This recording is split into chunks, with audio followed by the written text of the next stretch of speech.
Celebrating Black history, 100 years in the making. Here we go! A living record shaped by struggle, but defined by progress. I'm hopeful that it means that the next person who looks like me doesn't have the same questions regarding whether this is something they can do. A history built on purpose and uplifting others. I realized many years ago, my purpose was to help people. And a legacy that doesn't end in reflection because the work is not done. We challenge you to join that coalition, become a part of this new broad-based drive to aggressive change in our nation. In a KCRA3 Project Community Special, we look at the Northern Californians carrying that legacy forward, creating change and shaping the future.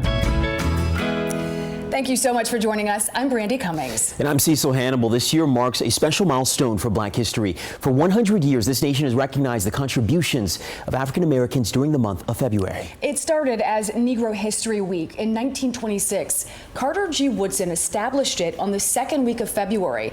It coincided with the birthdays of former President Abraham Lincoln and Frederick Douglass, two men considered to be pivotal to the abolition of slavery and the fight for civil rights. Then in 1976, it was formally recognized by former President Gerald Ford as a month-long observance. 10 years later, Congress passed a bill designating February as Black History Month. Woodson also founded the Association for the Study of African American Life and History. The group creates a theme for Black History Month each year. And this year's theme is A Century of Black History Commemorations. We spoke to an educator at Sacramento State about the significance of the milestone. Black History Month, right? It's this milestone. It's not just about looking back. It's about responsibility. It's not only an American history, but it is also a world history. It teaches us to continue to work, to teach fully and truthfully, to uplift voices that have been marginalized, and to recognize that progress happens because people choose to lead and advocate for equity. So tonight, we will honor the people who are making a difference in Northern California. We start with Dr. Janae Brown Wood. The Sacramento area author is inspiring young readers across the country. She's written more than 30 children's books. Her goal is to make sure every child feels represented in the stories they read. For Dr. Janae Brown Wood, stories weren't just a childhood escape, they were a calling. Mom creeps to the door and hears sounds from the floor. Creak, creak, creak, shh. She's a New York Times best-selling author and educator who's published more than 30 children's books, all rooted in one powerful mission, helping children see themselves in the stories. I hated reading, and I reflect back and I think it's because I couldn't find myself. I couldn't find books that looked like me or my family. Janae grew up in Fresno, surrounded by a big, loving family. While books didn't always reflect her world, storytelling did. She created these books in elementary school. I was writing my own stories, but I didn't find a love for reading until later. That love eventually led her to UCLA, then Sacramento State, and ultimately UC Davis, earning a PhD focused on education, learning, and the developing mind. But her research and her life experience revealed a troubling truth. Too many Black and brown children fall behind early, often because they don't have access to books that reflect their lives. If we can get to them early, if we can already be giving them things like literacy skills so that they know how to read, write, and spell, and they can do it well, and then we continue to bolster them, that is increasing their likelihood of living the life that they really want to live. Rover's big jowls are due for some howls. A-woo! A-woo-woo! A-woo-woo-woo! So she writes with intention, creating stories that act as mirrors, windows, and doors for young readers, including her daughter and even my own children who met her a few years ago during a book signing. As an adult, it's my job to make sure I write books that look like every child so that they pick up that book and then get pulled into the world of literacy and want to continue it. But Janae's journey hasn't been without obstacles. One of her books even landed on a list to be banned. When you looked for the rationale, all you saw was that, oh, it was written by a Black author. It didn't stop her.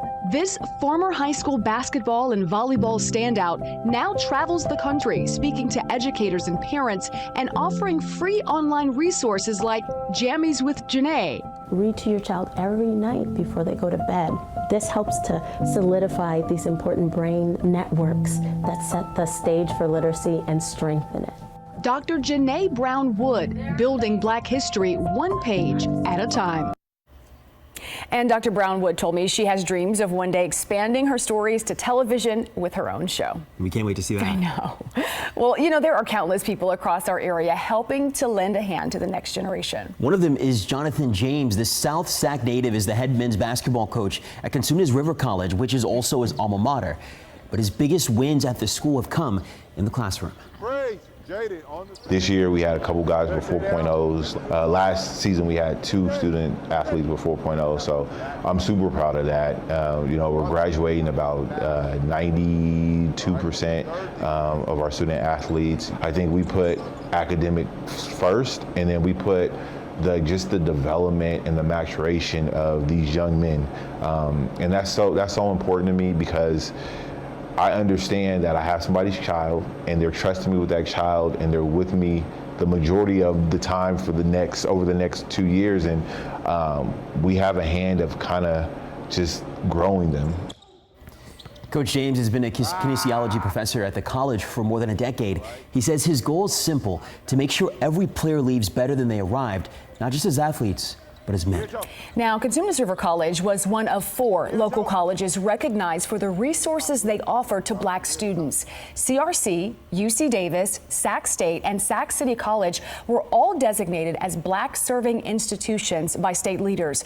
The designation is part of a new statewide effort to recognize campuses that excel in supporting student success. In all, 31 campuses across the state of California were recognized. For a school to qualify for the BSI designation, at least 10% or 1,500 of its students must be Black or African American. In a Sacramento neighborhood once considered a food desert, fresh produce now lines the aisles, and so does possibility.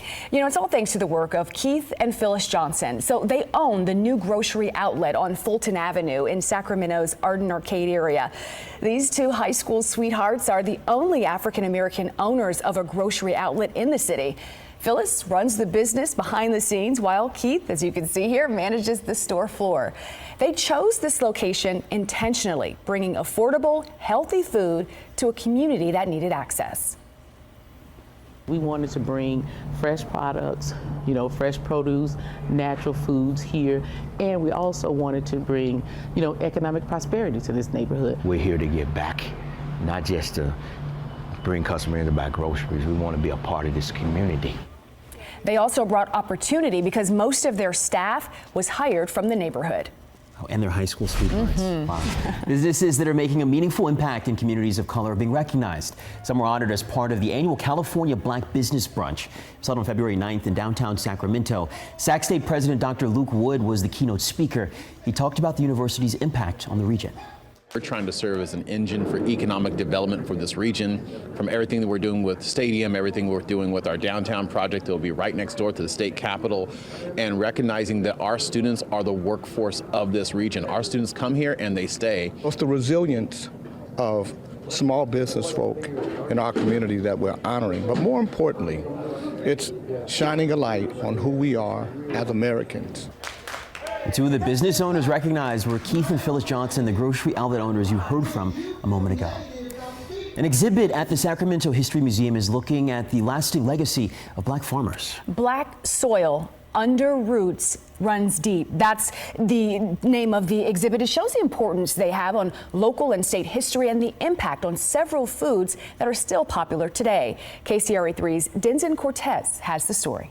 I'm admiring these strawberries here because I remember when my grandfather would tell me, you know, he would pick in agriculture back in the days. And this is only a part of the Black History Month exhibit that's going on here at the Sacramento History Museum to celebrate over 100 years of Black History Month. And I'm hearing some sounds here. I'm going to head on over to my friend Kanok Israel. Kanok, What you got planned on for us, man? So this is just a miniature djembe drum.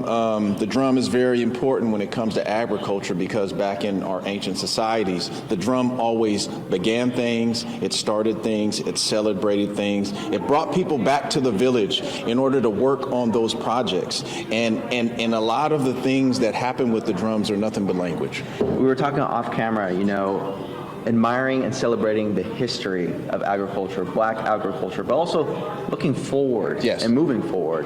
How does this do this? Well, so one of the ways that we do that is one, we have these two specific things that we do with our farm. One is called Liberated Harvest, and it's called a CSA program, which was Community Supported Agriculture.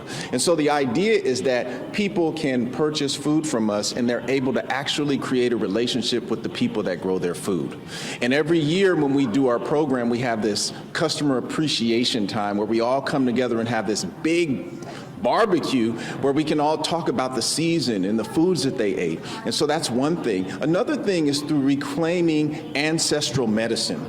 We all know that plants were our original healers, right? And so my wife, Judith, she makes these wonderful products such as soaps and healing salves. A lot of them have things that we've grown at the farm, herbs and different things. From your local? Yes, from our local Lauren farm. And so that's kind of the way how we're taking what we've learned from our ancestors and being able to share that to a much larger audience. You know, as a farmer yourself, how does this make you feel to know that there's an exhibit here now at Sacramento History Museum celebrating all this history that now you are incorporating to sell for other people in their region? It makes me incredibly proud to know that my grandfathers, great-grandfathers who were farmers were able to do this now, and not only be able to do this, but to really talk about this idea of land stewardship and generational wealth, which has always been passed through land, through families. And so what we're showing is that when a family stewards the land and stewards it with discipline, then it leads to benefits, not just for them, but also for the larger community. And what do people need to know for this exhibit? I know there's certain dates. What do people need to know if they want to come and visit and learn more about things? Well, they need to know about March 14th, because March 14th, we're going to have a big farmers market here. So you'll be able to see the exhibit itself, and then the third floor will have some vendors there. It's going to probably be some music. It's going to be a really good time. So everybody needs to come to that. So if you see me a little late to KCRA on March 14th, you'll know where I'm here. Exactly. But Canuck, appreciate you speaking with us. Thank you so much. Truly. And March 14th, we'll be here at the Sacramento History Museum celebrating Black History Month and Black agriculture here in our region of Sacramento. Back to you guys in the studio. Thanks, Denson. Well, that exhibit is on the first floor of the Sacramento History Museum. It runs through March 29th. This month, we also saw an exhibit dedicated to Sacramento's Black history. The Sacramento Black History Past, Present, and Future exhibit was held in Florence Square. Organizers say the goal is to showcase people from Sacramento that may not be in the history books yet, but had a lasting impact. The exhibit features people like Norman Blackwell, who played in the Negro League and still competes in softball at 92 years old. Sacramento have a whole entourage of Black history, and we just want the people to know that, you know, when we say Martin Luther King and Malcolm X and Rosa Parks and all them, they're not going to start saying Mayor Kevin Johnson. They can start saying Valerie Pitts. They can start saying Christian Lozado. They can start saying Mr. Norman Blackwell. The event was organized by the Sojourner Truth African Heritage Museum and the Florence Square Community Development Corporation. Well, still ahead, from being a mental health researcher to a city council member, how Dr. Dante Earley is breaking barriers in West Sacramento.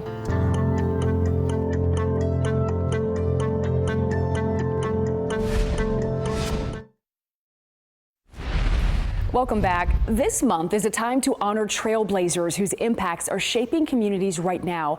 In West Sacramento, Dr. Dante Earley is breaking barriers in public service while working to change the future for families across the region.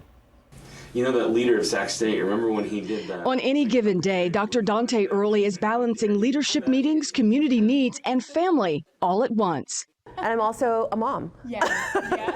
Dr. Earley serves not only on the West Sacramento City Council, but also as president and CEO of United Way California Capital Region, overseeing efforts across 5 counties. Our mission is to end poverty in this region. This mural actually Her journey into politics didn't begin with ambition for office. It started during one of the most uncertain moments in modern history. In 2020, as the country faced the COVID-19 pandemic and a national reckoning over racial justice, Dr. Early says she felt a calling to serve in a deeper way. At the time, she was working for the state as a mental health researcher. Running for office had never crossed her mind until someone suggested it. I was like, me? Really? Me? Her first campaign was grassroots in every sense, supported by family, friends, and even her Girl Scout troop going door to door. She lost that race by just 79 votes, but a year later, she won. Dr. Early's path to leadership began long before City Hall. Born in Germany to parents serving in the U.S. Air Force, she grew up in the Sacramento region after years of moving between bases. Basketball first shaped her journey, leading her to play in college until becoming a mother at 19 shifted her path. So her dream of becoming a medical doctor changed, but she discovered a new purpose. Really fell in love with research and numbers and what the power of numbers and data can do to answer questions and highlight things and give people voices that maybe normally wouldn't have voices. That passion led her to earn a PhD in human development from UC Davis. Then she made history in 2021, becoming the first African-American city council member ever elected in West Sacramento. For her, the milestone wasn't about personal recognition, it's about possibility. I'm hopeful that it means that the next person who looks like me doesn't have the same questions regarding whether this is something they can do, but whether someone who is African American, whether they can win or not, whether they will be accepted, that those questions won't be asked. It might be on this, I think it's on this Still, page too. despite the titles, she says her motivation remains simple: to create a path for others that she didn't always see for herself. Dr. Early is one of a number of black leaders breaking barriers. Last year, Marquisha Smith became the first black woman to serve as Sacramento city manager. She oversees nearly 6,000 employees and manages an operating budget of more than $1.5 billion for the city. When asked about her appointment, Smith said, quote, "Sacramento is a city characterized by its resilience, diversity, and ambition, all unified by a common goal for progress and prosperity. As city manager, my vision is to create an environment where every resident, business owner, and volunteer feels seen, heard, and valued." The city of Davis welcomed its first black city manager last year. Darielle Dunston took office on September 15th after serving as assistant city manager in Santa Rosa. He worked in Oakland as senior policy advisor to the vice mayor. In Davis, he plans to find solutions for homelessness, but also focus on the budget and economic progress for the city. Davis has a population of around 67,000 people, but less than 3% of its residents are black. Artwork from local black artists is on display at Sacramento's Art and Fair Mall. It features a variety of creative work, some of which you see behind me. KCRA3's Denton Cortez takes a look at the exhibit. On the first day of Black History Month, history lines the walls. Black history is American history. Not in textbooks, but in frames. We got 28 days to make it happen, right? We just wanted to cultivate space that was very intentional. Barry Axius with Voice of the Youth, bringing together local black artists for a month-long art exhibit to display black culture in Sacramento. Why don't we utilize this space, this art gallery space, and put local black artists here for Black History Month? Found 11 exceptional black artists, and we cultivated this space very intentionally to represent black artists in its fullest and highest form. In a partnership with Art and Fair Mall, the month-long free exhibit displaying black art forms in music, paintings, and photography. This piece right over here, I think that when we talk about representation, right? When you represent the love of black fathers, I don't think you really see that. But we in our community know that it's happening. For local artist Arts by Bree, one of the 11 artists selected, she hopes her paintings inspire beyond just 28 days. I never got to study about black people, especially black women in art. I want to make sure that we're included in the space when it comes to art and making sure that we're always represented in that field. Everybody knows we have a legacy that's long lasting. And for me, it's to represent the young and the old and all in between, and for people to feel like that black joy and that black pride when they come into this gallery. And for other folks to really see the kind of dope art that really should be highlighted a lot more in our city. In Sacramento, Denzel Cortez, KCRA 3 News. Now, this exhibit is free and open through the end of the month. Coming up in a few minutes, paying tribute to a civil rights icon, how Reverend Jesse Jackson is being remembered.